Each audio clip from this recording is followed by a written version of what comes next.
Okay, hello my dear friends, welcome back. Friends, आज का topic हमारा कंटिन्यूएशन है the topic that we took yesterday, the laws of the spirit world. उसी book में से मैं कोई 5 ऐसे मैसेजेस सिलेक्ट करके लाई हूँ जो आई थॉट हम सबको पता होने चाहिए, and as you now know they are the messages directly from the God. So I hope you're all excited to hear about that, and let's begin our journey into knowing more about what God really wants from us. The first thing that I thought of talking to you all about was good deeds. हमारे हिसाब से good deeds क्या हैं, अच्छे कर्म क्या हैं? अगर देखा जाए तो हम सब सोचते हैं कि हम कोशिश करते हैं कि हम अच्छे काम करें, है ना? बट क्या वो रियली गुड डीड्स हैं जो हम कर रहे हैं, जो हम सोच रहे हैं कि हमने चैरिटी करी, हमने काइंड, हम लोगों के प्रति काइंड हैं, हम हेल्पफुल नेचर के हैं, हम ग्रैटिट्यूड रखते हैं? क्या जो चीजें हमारे हिसाब से, हमारे लॉजिकल माइंड के हिसाब से गुड डीड्स हैं, क्या वो भगवान की नजरिए में भी गुड डीड्स हैं या उसमें कुछ फर्क है? Friends, according to God's law, good deeds are those deeds जो आप अच्छाई करें बट बिल्कुल सेल्फलेस होके करें. सो अगर आपके किसी भी अच्छे काम में even a tiny bit of selfishness है, मान लीजिए आप चैरिटी करने जा रहे हैं but at the back of your mind आपके मन में ये है कि मैं दान करूंगा या करूंगी तो मुझसे भगवान खुश होंगे, मेरे कुछ नेगेटिव कर्मास वॉश आउट हो जाएंगे, या मुझे भगवान के लोक में जाने को मिलेगा, I'll go to a better realm. अगर हमारे मन में ऐसा कोई थॉट है, then my dear friends, even a single thought of this kind makes us fall lower rather than taking us higher anywhere. तो ये गुड डीड नहीं कहलाता. Any deed which is done with even the slightest of selfish motive is not a good deed according to gods. And I feel that हम जैसे लोग जो 99% of the things जो हमारे हिसाब से गुड डीड्स होती हैं उसमें ऐसा थॉट आ ही जाता है. हम किसी को हेल्प करते हैं पर उसके बारे में बार बार सोच लेते हैं कि हमारे मन में ना अपने आप होता है, this is like patting our own back. हम कोशिश करते हैं कि खुद को खुश करने के लिए हम उस बारे में 2 बार सोच लेते हैं. कुछ लोगों की आदत होती है कि चैरिटी करते हैं बट उस चैरिटी के बारे में गाते बहुत हैं, 10 लोगों को बताएंगे नहीं तब तक वो चैरिटी उनके हिसाब से पूरी नहीं होगी, फुलफिल नहीं होगी. बट डियर फ्रेंड्स, वो चैरिटी किसी भी काम की नहीं रहती, वो गुड डीड नहीं रहती अगर आपने उसके बारे में सोच भी लिया. बात करना तो बहुत दूर की बात है. तो ये बहुत एक इम्पॉर्टेंट चीज है जो through this book God wanted us, all of us to know. हम कितने एक झूठ की दुनिया में रहते हैं. हमें लगता है कि हमारे पेरेंट्स ने मंदिर में जाके दान दिया या किसी गरीब को खाना खिलाया, हमें सिर्फ ये बताया जाता है कि ये सारी चीजें अच्छे कर्म है, हमें ऐसे करना चाहिए. बट ये नहीं बताया जाता कि हमारा इनके पीछे बिल्कुल निस्वार्थ भाव भी होना चाहिए. उस भाव के ऊपर कोई फोकस ही नहीं करता, उसके बारे में कोई डिटेल में बात ही नहीं करता. बस ये हमें पता है कि ये काम अच्छे होते हैं, हम वो भी हम अपने पेरेंट्स को देख के हम भी करते हैं, बट हम किस भाव से करते हैं ये बहुत इंपॉर्टेंट चीज है. और वही डिसाइड करता है कि ये गुड डीड है या एक सेल्फिश एक्ट है हमारे पार्ट पे. So this was the first thing जो मैं आपसे शेयर करना चाहती थी. Second thing that I thought of talking was कि हमें through this book, in one of the messages that through Vipsi and Ratu God wanted to convey to the mankind was कि आपको पता है कि आप जब धरती पे आएंगे तो डिफिकल्टीज आपके साथ आएंगी. That is one of your that is part of your soul plan. Challenges होंगे, मिजरीज होंगी, टफ टाइम्स आएंगे, तो उसको आपको फेस कैसे करना है, आपको साथ में फ्री विल दी जाएगी. आप उसको बोल्डली फेस करो या आप एक क्राई बेबी की तरह हमेशा कंप्लेनिंग मोड में रहो, एक विक्टिम मोड में रहो और ब्लेम गेम खेलते रहो कि आपके साथ ये प्रॉब्लम आ रही है तो आप किसी एक फैमिली मेंबर पे सारा इल्जाम डाल दो कि ये मेरी लाइफ में तो ये सारी प्रॉब्लम्स इस इंसान के होने से ही हैं, या मेरे लाइफ में जितनी भी मिजरी है वो काश उनसे मुझे छुटकारा मिल जाए. तो अगर हम सारा टाइम विक्टिम मोड में रहेंगे तो हम एक्चुअली में क्या एक गलती कर रहे हैं. इसका मतलब ये है कि हम ब्लेम गेम में फंस के भगवान में अपने विश्वास को दृढ़ नहीं कर पा रहे। जब आपका as a person complete faith आ जाता है भगवान में, तो आप अपनी डिफिकल्टीज को भी हंस के एक्सेप्ट करना सीख जाते हो। जब आपको स्पिरिचुअल नॉलेज मिल जाती है, थोड़ी विजडम आ जाती है, जो कि आपको ऐसी बुक्स से ही मिल सकती है, तो आपको ये समझ आ जाता है कि ये डिफिकल्टी एक एक मेरी लर्निंग का पार्ट है, इसको मुझे ग्रेसफुली एक्सेप्ट करना है, ना कि बिल्कुल रोध होके दुनिया को अपने दुख गा के सुनाने से मुझे कोई फायदा होने वाला है। जब इंसान भगवान में विश्वास रखने लगता है, तो उसको अपनी प्रॉब्लम खुद से डिसॉल्व होती हुई दिखने लग जाती है। And friends, there is no doubt about this fact that God is there with us. God has assigned spirit guides for us, guardian angels for us. हमें इतनी तगड़ी प्रोटेक्शन दे के भगवान ने भेजा है, और ऊपर से हम भगवान से प्रेयर्स के थ्रू हेल्प मांगते हैं, हमें मिलती है। बट हमारे पास वो आंख होनी चाहिए कि हम उसको देख सकें, वो दिल होना चाहिए, वो ओपन हार्ट होना चाहिए कि हम उस चीज को एक्सेप्ट कर सकें। अब हम लोग क्या है, हम बहुत स्पॉन्टेनियस सॉल्यूशंस चाहते हैं। मेरी लाइफ में ये प्रॉब्लम आई, मैं रो रही हूँ या रो रहा हूँ, तो इमीडिएटली इस प्रॉब्लम का मुझे सोल्यूशन मिल जाए। बट वो अगर प्रॉब्लम आपने प्लान करी है और एक टाइम पीरियड के लिए प्लान करी है, जब तक आप वो लर्निंग नहीं ले लोगे उस प्रॉब्लम से, तो वो प्रॉब्लम खत्म नहीं होगी, आप चाहे जितना मर्जी रो लें। इस चीज की अंडरस्टैंडिंग हमको होनी चाहिए। So we should accept even the difficulties, the people who are in life, who are there in our life, जो हमारे लिए एक चैलेंज बन के आते हैं। कुछ कुछ रिलेशंस ऐसे होते हैं जिनके साथ हमारी नहीं बनती, जिनके साथ हमेशा हमें इश्यूज रहते हैं, पर वो भी हमें कुछ ना कुछ सिखाने के लिए आए हैं। आप किसी भी इंसान से पूछ लीजिए, किसी की लाइफ परफेक्ट नहीं है इस प्लैनेट अर्थ पे। ऊपर से दिखने वाली बहुत कुछ फैमिली के अंदर भी डिस्प्यूट्स होंगे। तो ये मतलब क्या है, क्यों नहीं है परफेक्शन? बिकॉज इम्परफेक्शन से ही हम सीख सकते हैं, और हम यहाँ सीखने ही आए हैं। We are not here just like that, we are here for we have come here with a purpose. So this was the second thing that I thought of sharing with you. तीसरा point जो मैंने सोचा और pick किया was on horoscopes.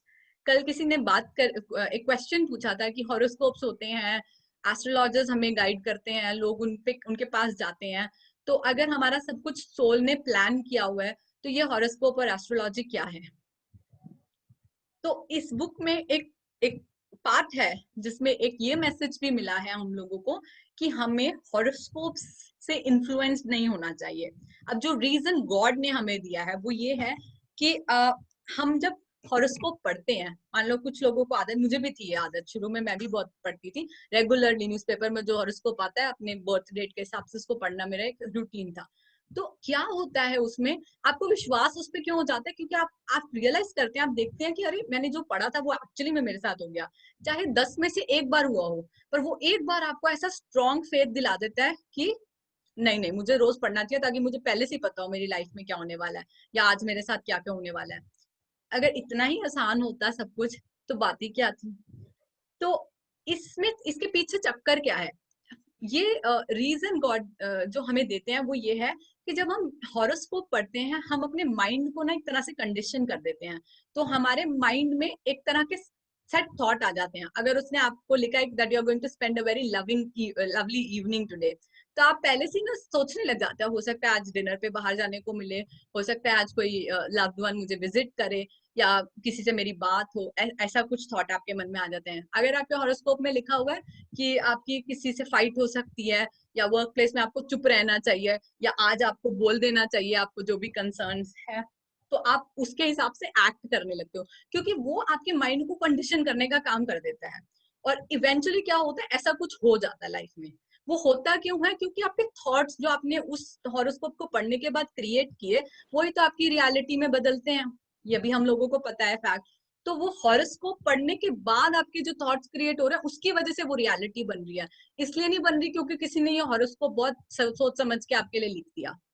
तो इसके पीछे भी एक बहुत लॉजिक है अगर हम समझे तो। सो ये एक्चुअली वीक माइंडेड पीपल को ब्रेन वॉश करने के लिए हॉरोस्कोप्स लिखे जाते हैं। तो गॉड हमें यही समझाते हैं थ्रू दिस मैसेज कि हमें अपने कॉन्शियस और सबकॉन्शियस माइंड को बैलेंस में रखना है, और सबकॉन्शियस माइंड को दरकिनार नहीं करना, उसको नजरअंदाज नहीं करना। आप किसी एस्ट्रोलॉजर के पास जाने का सोचिए, तो आपके साथ ऐसा हुआ होगा, अगर आपने कभी ऐसे किया है कि आपको किसी ने बता दिया कि आप जाइए, आपको एस्ट्रोलॉजर ये बहुत अच्छे हैं, ये सही सही बताते हैं, आपकी लाइफ की प्रॉब्लम सॉल्व हो जाएंगी, आप जाने का सोचते हैं, सब प्लान कर लेते हैं, बट कहीं ना आपके मन में ये डाउट होता है, जा तो रही हूँ या जा तो रहा हूँ, पता नहीं मुझे जाना चाहिए कि नहीं जाना चाहिए, कहीं कोई ढोंगी ना हो, ऐसा कुछ, ऐसे थॉट्स आते हैं। वो थॉट्स क्यों आते हैं फ्रेंड्स हमारे मन में? वो इसलिए आते हैं क्योंकि हमारा सबकॉन्शियस माइंड, जिसको हमने सुनना ही बंद कर दिया, वो हमें वार्निंग बेल्स दे रहा है कि मत जाओ, इससे कुछ नहीं होता। बट हम क्या करते हैं, हम लोग गुलाम है अपने लॉजिकल माइंड के, कॉन्शियस माइंड के, जो हमें लॉजिक देता है कि नहीं नहीं चले जाओ, इतनी सारी प्रॉब्लम्स झेल रहे हो, सोल्यूशन मिल जाएगा, क्यों नहीं जाते हो, क्यों रुक रहे हो, उसकी भी तो लाइफ की प्रॉब्लम सॉल्व होगी। तो आपको कुछ ना कुछ लॉजिक दे के ना ये बहका देगा फिजिकल माइंड आपका, लॉजिकल माइंड आपका, और आप चले जाओगे। थोड़े दिन के लिए टेम्परेरी आपको शायद रिलीफ मिल जाएगा। वो कर्मास अगर बैलेंस करने के लिए आपकी लाइफ में प्रॉब्लम आई है, तो वो इस तरह से नहीं तो किसी और तरह से फिर से आएगी। आप अपने कर्मास बैलेंस करे बिना लाइफ टाइम कंप्लीट कर ही नहीं सकते, और अगर करे बिना चले भी गए, आपका एग्जिट पॉइंट आ भी गया, तो वापिस आओगे उन्हीं को बैलेंस करने के लिए फिर से। तो इनके साथ तो छेड़छाड़ हमें करनी ही नहीं चाहिए। This is the third thing. Fourth thing that I wish to tell you is, कौन सी ऐसा कैरेक्टरिस्टिक ट्रेट है जो हमें स्पिरिचुअली गिरा देता है? what leads to the spiritual fall? And friends, I think किसी को इस बारे में डाउट नहीं होगा, this personality trait is pride. अगर आपके पास कुछ भी abundance में है, पैसा है, नॉलेज है, विजडम है, ब्यूटी है, कुछ भी है, और आप उसके लिए प्राइड आपके आपके मन में आ जाता है, आपको इवन टू दैट एक्सटेंट, अगर आप कोई सर्विस कर रहे हैं, आप किसी के लिए कुछ कर रहे हैं और उससे पैसे नहीं ले रहे, पर उसके लिए भी आपके मन में प्राइड आ गया, अरे वाह मैं तो कितना अच्छा काम कर रही हूँ या कर रहा हूँ, तो भी वो एक प्राइड है, मतलब आपके आपके मन में घमंड आ गया उस चीज का, and that pride leads to fall. या आपको, चाहे आप अच्छा काम भी कर रहे हो, तो भी ये आपको नीचे गिरा देगा रेल्म्स में, आपकी स्पिरिचुअल ग्रोथ होने की बजाय आपका स्पिरिचुअल फॉल हो जाएगा। So it is very important, God wants us to know कि हमें पूरी लाइफ अपने हम्बल रहना सीखना है। फ्रेंड्स, आप सोचिए, हम अपने बच्चों को क्या सिखा रहे हैं? हम उन्हें सिखा रहे हैं एजुकेटेड बनना, पैसा कमाना, अच्छा पढ़ोगे तो अच्छी नौकरी मिलेगी, वेल सेटल्ड हो जाओगे, अच्छा घर होना चाहिए। हमारी ना स्टैंडर्ड्स बहुत फेक है, बहुत मटेरियल है। कौन सा ऐसा पेरेंट है जो इतना अवेयर है कि अपने बच्चे को अच्छा इंसान बनाने की तरफ लगा हुआ है? बहुत रेयर होता है फ्रेंड्स ये। और ये आई थिंक सबसे ज्यादा इंपॉर्टेंट चीज है, we should mostly work on that, कि हम बच्चों को समझाएं कि हमें, कि ह्यूमिलिटी कितनी बड़ी चीज है। आजकल हम लोगों में ही बिल्कुल पेशेंस नाम की चीज नहीं है, हम इतने स्पॉन्टेनियसली रिएक्ट कर देते हैं, एंड हमारे बच्चे देख तो हमको ही रहे हैं ना। सो इट्स वेरी इंपॉर्टेंट कि हम ये जाने कि प्राइड आपका कितना बुरा करता है। आप सोच रहे हैं कि आपके पास कुछ बहुत बड़ा बड़ा रामबाण आ गया, या आपको कुछ भगवान ने बहुत ब्लेसिंग दी है क्योंकि आपने बहुत अच्छे कर्मा किया। ऐसा भी थॉट होता है कभी कभी मन में कि आपने सच्ची पुराने जन्म में बहुत अच्छे कर्म किए होंगे, इसलिए इस बार आपकी लाइफ बड़ी ठाट की है। पर फिर आप प्राइड में आ गए तो क्या हुआ? फॉल हुआ ना स्पिरिचुअली। और and friends, just understand one more thing which here the message conveys, कि आपके पास अगर कुछ अबंडेंस में है तो उसका कुछ रीजन है, ऐसे ही नहीं है वो। उससे भगवान ये चाहता है कि आप उसकी सर्विस का मीडियम बने। ये बुक लिखने वाली लेडी ने भी एक मैनकाइंड के लिए सर्विस करी, उसको भगवान ने एक मीडियम बनाया स्पिरिट वर्ल्ड से अपने मैसेजेस कन्वे करने का। आज हम सब जो ये बुक्स पढ़ रहे हैं, या आपसे मैं इसके बारे में बात कर रही हूँ, हम सब भी सिर्फ एक मीडियम है, एक एक सोर्स है जिसके थ्रू भगवान और 10 लोगों तक ये बात पहुंचाना चाहते हैं। हम अपने आप में कुछ भी नहीं है, ऐसा कोई काम नहीं है, ऐसा कोई इंसान नहीं है जिसके बिना किसी और की लाइफ इफेक्ट हो जाती है। Even to that extent, family में अगर बहुत इंपॉर्टेंट फैमिली मेंबर, आप सोचते हो आप घर की लेडी, घर का कमाने वाला मेल मेंबर, उनकी भी डेथ हो जाती है तो भी लोग सरवाइव करते हैं।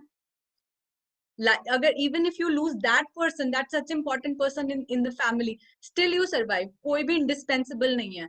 अगर आपके थ्रू कुछ अच्छा काम हो रहा है तो आप इस चीज के लिए भगवान का शुक्रिया अदा कीजिए, क्योंकि आपकी लाइफ टाइम सफल हो रही है उसकी वजह से. So pride is one thing that जिससे हमें बहुत बचना चाहिए. जैसे ही आपके मन में ऐसा कोई थॉट आए, we should just get rid of that. The last but definitely not the least, the thing that I thought of sharing was about prayers. इसमें भगवान इसमें एक मैसेज जो आता है वो ये भी है कि हमारी प्रेयर्स ना बहुत ओल्ड फैशन है. हम कैसे प्रे करते हैं. हम अपने घर में अगर हमारे एल्डर्स हैं, ग्रैंड पेरेंट्स हैं, तो हम उनको देख के प्रेयर्स सीखते हैं. मैंने अपनी दादी से सीखी. तो कुछ ऐसे प्रेयर्स थी, कुछ चालीसा या कुछ आरती या कुछ पाठ ऐसे थे जो वो पढ़ती थी और मैं भी उनके साथ बैठ के पढ़ती थी, तो मुझे वो याद हो गए, या मैं उसको बुक पकड़ के बहुत आराम से फ्लॉलेसली पढ़ सकती हूँ. तो वो is that a prayer? Absolutely not. So this message conveys कि human beings are so vague in the manner they pray to God, and then they feel कि हमारी प्रॉब्लम सॉल्व नहीं हो रही. हमने तो ये भगवान को कहा था कि ये हम चाहते हैं कि लाइफ में ऐसा हो जाए कि मेरे बेटे को सेट कर दो, या मेरी लाइफ में जो डिफिकल्टीज है, मेरी हेल्थ इश्यूज सॉल्व कर दो. मैं तो रोज प्रे करती हूँ, रोज प्रे करता हूँ, पर फिर भी भगवान मेरी सुनते ही नहीं है. तो आप प्रेयर करते क्या हो? आप तो एक नॉवल पढ़ रहे हो, या आप तो एक रटी हुई पोएम, जैसे छोटे बच्चों को हम पोएम रटा देते हैं, वो आप ऐसा कुछ रिसाइट कर रहे हो. आपको मतलब तो पता ही नहीं है उसका. कितने ऐसे प्रेयर्स हैं जो मुझे आती है पर मुझे उनका मीनिंग नहीं पता. बस वो उसके वर्ड्स याद हो गए हैं तो वो प्रेयर हो गई. That's not prayer my dear friends. God wants us to know कि हमारी प्रेयर बहुत शॉर्ट होनी चाहिए, सिंसियर होनी चाहिए. आप चाहे कहीं भी बैठ के प्रे करिए, उससे फर्क नहीं पड़ता. आप किसी भी रिलीजन के हो, स्पिरिट वर्ल्ड में कोई रिलीजन नहीं है. There God is only one. ये यहाँ पे आके हम लोगों ने बना दिया है अलग अलग रिलीजन, और हमारी प्रेयर ये और आपकी ये, आप कुरान पढ़िए और हम भगवत गीता पढ़ेंगे. ये सब हमारी क्रिएट की हुई चीजें हैं जिसको अब हमें शन करना है. So God wants us to know how should we pray. That is it, what I wanted to say. Thank you so much for giving me a patient hearing. Thank you so much, my dear friends.